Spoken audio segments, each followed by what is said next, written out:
Olá, queridos. Eu sou o mediador Gabriel Vitor de Matemática da Fundação CCS. Tudo bem com vocês? Hoje eu vim aqui para falar sobre razão e proporção nessa nossa semana 2 de aula virtual, tá? Dá uma olhada aqui comigo rapidamente. Quando a gente vai falar de razão, a gente está falando da ideia de divisão entre duas grandezas A e B. E quando eu digo duas grandezas A e B, eu estou falando coisas que se podem quantificar. Exemplo, tempo. Eu posso dizer tantos segundos. Eu tenho uma contagem para tempo. Altura, distância, massa, qualquer coisa que a gente pode expressar por um número, né, uma quantidade, a gente está falando em grandezas. Isso daqui se assemelha muito à ideia de fração que a gente viu na nossa semana 1.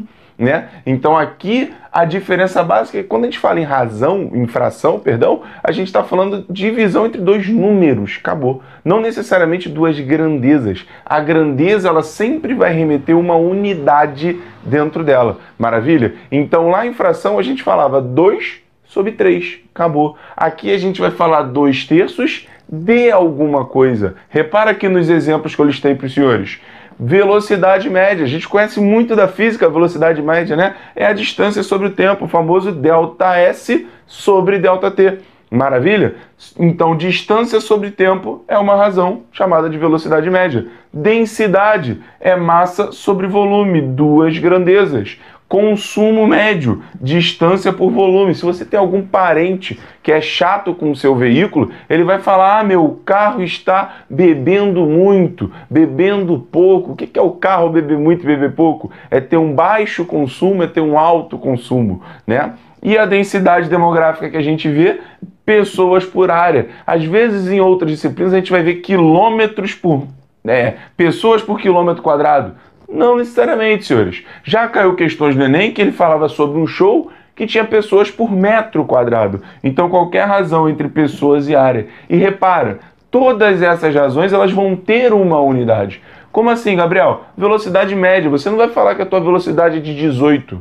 É 18 o quê? Quilômetros por hora, metros por segundo. Vem alguma unidade depois. Densidade. Você fala gramas por centímetro cúbico. Consumo médio, quilômetros por litro, alguma unidade vem depois, certo? Então isso é o fundamental da diferença de razão para a fração. Beleza, queridos? Passado disso, quando a gente iguala duas razões, A, B e C, D, a gente diz que monta uma proporção. Mas não basta igualar duas razões. Pensa aqui comigo. Se eu pegar a razão 2 terços e igualar a razão 3 quintos, isso vai formar uma proporção? Não, não vai. Repara aqui comigo. De 2 para 3, eu aumentei uma unidade, ou seja, eu aumentei metade do que eu tinha. De 3 para 5, eu não aumentei metade do que eu tinha. Então, para formar uma proporção, na verdade, eu tenho que satisfazer o quê, queridos? Há uma propriedade bem simples. O A e o D dessa igualdade, eles são chamados de extremos. O C e o B são chamados de meios. O produto dos meios tem que ser igual ao produto dos extremos. Manter a proporção, o famoso, você conhece muito isso daqui, né? Multiplica cruzado para montar uma proporção.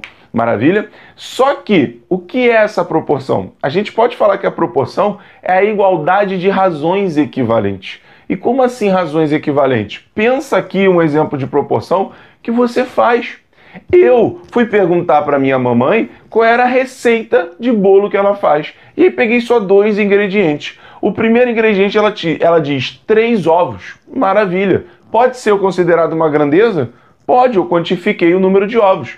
1 copo de leite. Pode ser considerado uma grandeza? Apesar de a gente falar de volume de leite em ml, né? Muitas pessoas que fazem bolo têm unidades de medida meio diferentes. Tantas xícaras, 1 copo de leite, né? Mas olha que interessante. 1 copo de leite, vamos adotar isso como uma grandeza. 2 copos de leite, 3. Eu posso quantificar quantos copos de leite. Maravilha? Isso são 2 tipos de ingredientes que tem um bolo da minha mãe. Se eu em algum momento convidar amigos para o meu aniversário, não agora na situação, né, em que estamos vivendo, mas se eu convidar mais para frente amigos para o meu aniversário e eu quiser fazer 3 bolos, como é que eu monto a minha quantidade na receita?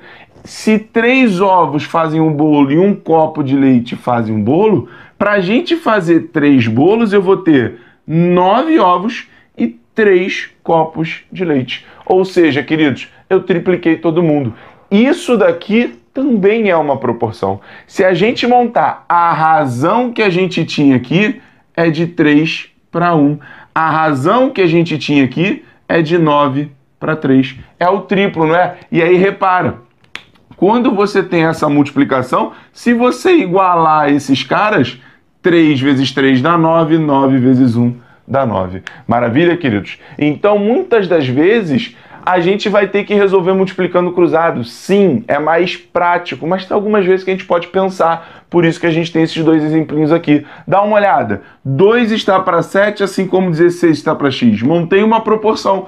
Só vai ser válida essa proporção para algum valor de x. E aí o que a gente faz? A gente faz conta, né? A gente quer multiplicar cruzado e acabou. A gente pode pensar um pouquinho, queridos. O que acontece? No numerador aqui eu tinha 2. Eu passei a ter 16. O 16 ele tem uma relação de multiplicidade interessante com o 2. Repara aqui comigo. 2 vezes quanto dá 16? Se você fizer essa conta rapidinha aí na tua cabeça, você vai achar que esse cara dá vezes 8. Para manter a proporção, pense comigo. Se eu usava 2 xícaras de farinha, eu vou usar 16 é porque eu estou fazendo 8 bolos. Então, aqui embaixo, para manter a proporção, muito bem, para manter a proporção, eu preciso multiplicar esse cara aqui por 8 também. Então, quem vai ser o meu valor de x? O meu x vai ser igual a 8 vezes 7, que dá 56. Beleza, queridos? Eu não preciso gastar o carbono da minha grafite. Basta simplesmente pensar um pouquinho em proporção. Aqui embaixo, repara uma coisa. O 15 e o 120. Ah, Gabriel, são números maiores, eu sei, mas força um pouco a barra. Do 15 para o 120, eu tenho uma multiplicidade interessante também. Ó, é vezes 8. Então, se do 15 para o 120 é vezes 8, do y para o 88 também é vezes 8. Só que agora, o y vezes 8 tem que dar 88. Qual é a operação inversa? Se é para cá eu estou multiplicando, o 8 passa para lá dividindo. O meu y vai dar 11. Beleza, queridos? 88 dividido por 8. Então, senhores, quando a gente fala em proporção, a gente muitas das vezes consegue fazer a questão baseada nessa variação em cima e embaixo. Para ter uma proporção, o que variar em cima de maneira multiplicativa também vai variar em baixo. Beleza, queridos? Tranquilo. Agora a gente vai falar da parte de grandezas e regra de 3. Maravilha? E agora nessa parte de grandeza, queridos, a gente vai começar com as grandezas que são diretamente proporcionais. Como que a gente vai interpretá-las? Primeiro, A e B são diretamente proporcionais, por isso o nosso querido DP. Maravilha?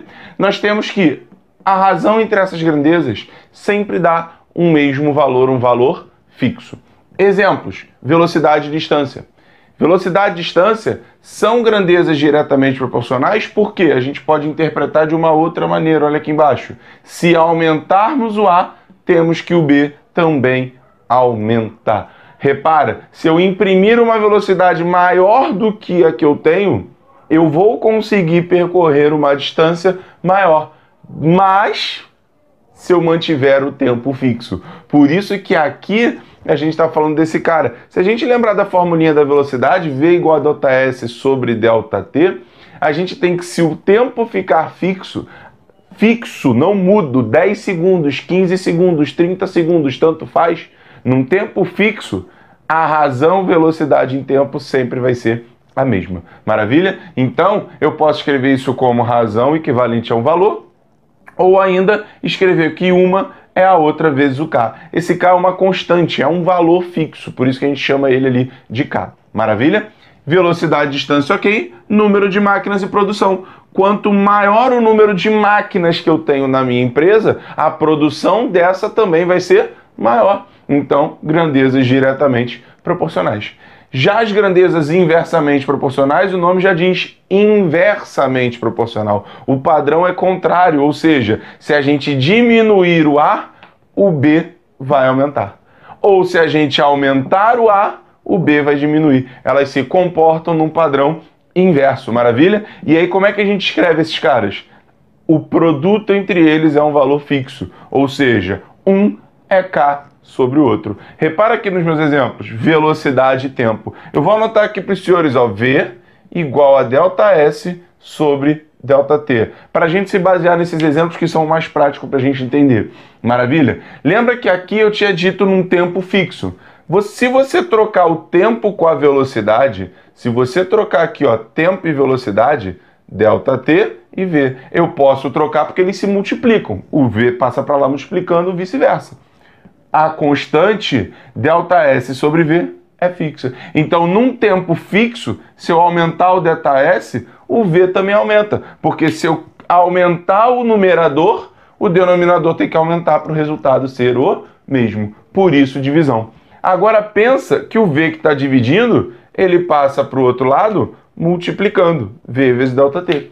Se eu tiver uma distância fixa, 100 metros, 200 metros, 1 quilômetro, se eu aumentar a velocidade, o meu tempo tem que o quê?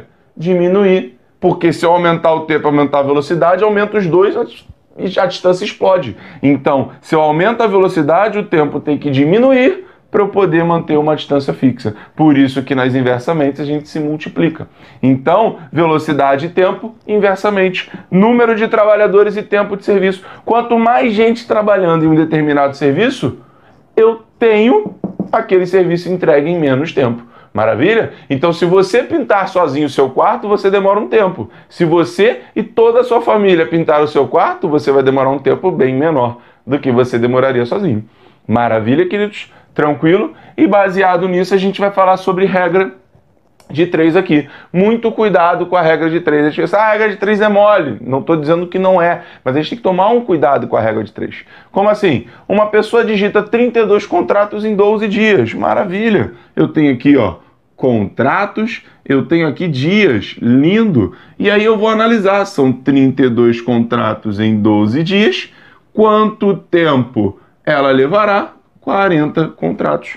A regra de 3 está montada. E aí, o que você faz? Você chega aqui e multiplica cruzado como se não houvesse amanhã. Senhores, toda a regra de 3, eu disse toda, tem que ter as grandezas analisadas.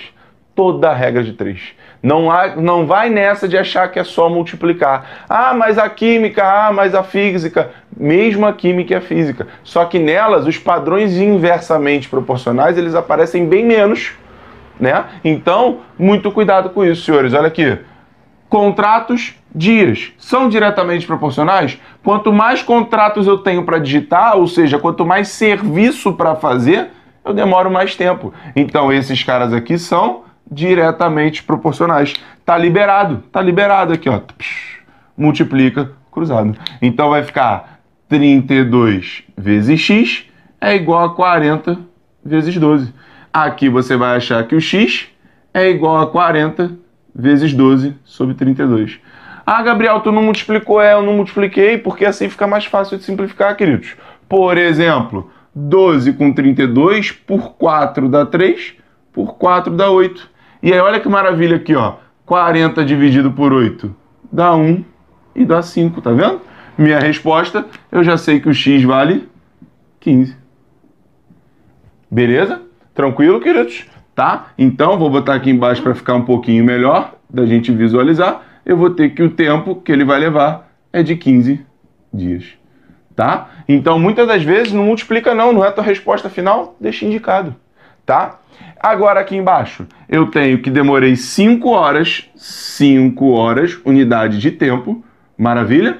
Numa viagem a 80 km por hora, que é a nossa unidade de velocidade, 80 km por hora. Se fosse a 100 km por hora, qual seria o meu tempo x? E aqui, se tu multiplicar cruzado, tu acha a parada meio estranha.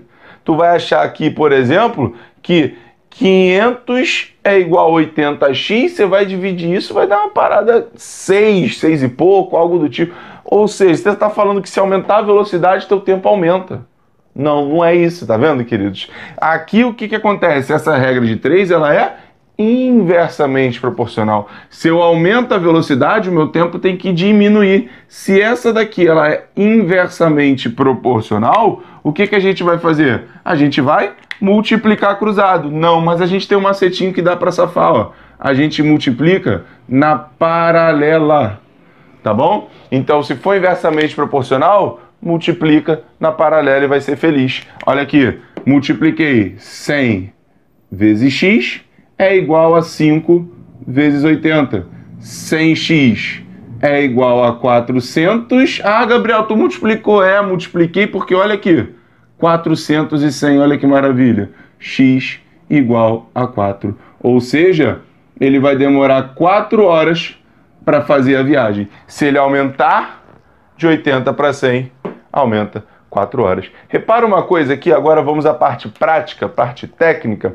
Quando você faz de 80 para 100, você aumentou 25%. A gente vai ver isso já já na aulinha de porcentagem, maravilha? Só que se você aumentou 20%, se você fizer 20% de 5, eu já vou adiantar para você, dá 1. Você aumentou 20% da velocidade, adivinha o que aconteceu com o teu tempo? Diminuiu 20%, porque você perdeu 1. Grandezas inversamente proporcionais. Maravilha, queridos? Tranquilo? A gente também pode montar as razões. Olha aqui como é que seriam essas razões. Aqui ficaria 12 sobre x igual a 32 sobre 40. Grandezas diretamente proporcionais, só manter. E aqui, as inversamente proporcionais. 5 sobre x igual. Como as grandezas são inversamente proporcionais, bastava inverter 100 sobre 80, que aí você matava a questão fazendo proporção que a gente viu no início de hoje. Beleza, queridos? Tranquilo? Espero que vocês tenham gostado. Não deixem de fazer os exercícios. Reveja, pergunte aos mediadores, tire suas dúvidas para a gente continuar na nossa meta de aprovação ao final dessa jornada, tá bom, queridos? Foi um prazer. Grande beijo. Até a próxima.